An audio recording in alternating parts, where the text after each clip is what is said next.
There are currently 26 million veterans living today in America. Nearly 100,000 of these veterans live in my district.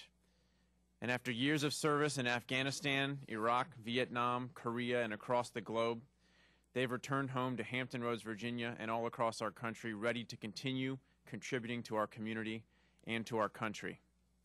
These brave men and women deserve not only our enduring gratitude, but the opportunities and tools to build a new life. One of the most important tools we have to accomplish this mission is the Service-Disabled Veteran-Owned Small Business Procurement Program. During the last fiscal year, the initiative awarded nearly $10 billion in contracts to service-disabled veteran small firms. However, in 2008, the last year, the SBA released its contracting goal report. These awards accounted for only about 1.5% of all federal contracts, half of the 3% statutory goal established in 1999. Fortunately, we have recently seen an uptick in contracts with the enactment of the American Recovery and Reinvestment Act. The Recovery Act provides veterans with new avenues and opportunities to contract with the government. Service-disabled veteran small firms have reportedly received $1.4 billion in Recovery Act contracts. This totals over 4% of all Recovery Act funds. And of all the agencies testifying today, with the exception of FEMA, all have awarded more than 3% of their Recovery Act contracts to service-disabled veteran businesses. While I'm pleased with this increase in contracts, I remain skeptical.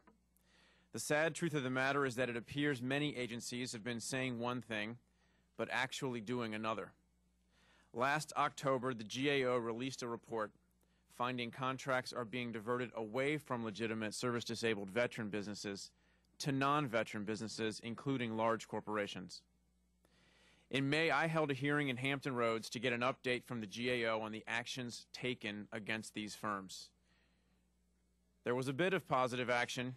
A janitorial service falsely identifying as an SDVOSB in a contract with the U.S. Forest Service did not have their option exercised, and their services were not renewed.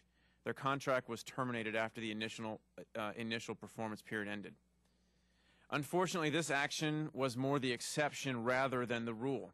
The GAO found that since November 2009, the 10 fraudulent businesses received over $5 million in new service-disabled veteran business sole source and set-aside contracts, and over $10 million in other federal contracts. The GAO also found that over half of these firms remained in the Federal Central Contractor Registration Database, or the CCR. This report is a frustrating indication of the deplorable state of federal contracting programs. It's clear that there are no adequate controls nor consequences in place to deter fraudulent actions. We must take action now to ensure these abuses stop immediately. It is long past due to address the breakdowns in the veteran contracting program system. Over 11% of all Iraq and Afghanistan veterans are currently unemployed. 11%. This number is unacceptable. It is essential that all veterans' resources are significantly better managed and better overseen.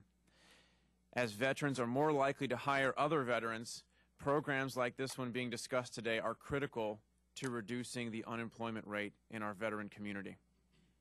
I think I speak for all the committee members here today in saying that we will do whatever it takes to support our service-disabled veterans and ensure that they have the tools they need to succeed in today's economy.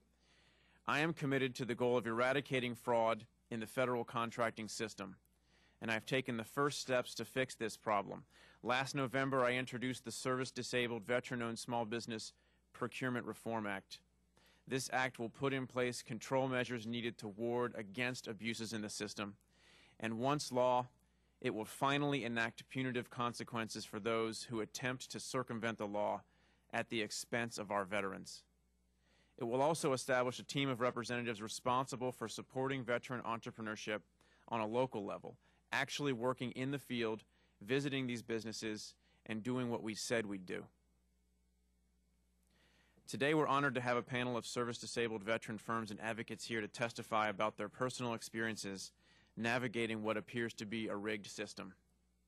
I want to thank those witnesses and the witnesses on both panels for appearing before our committee this morning.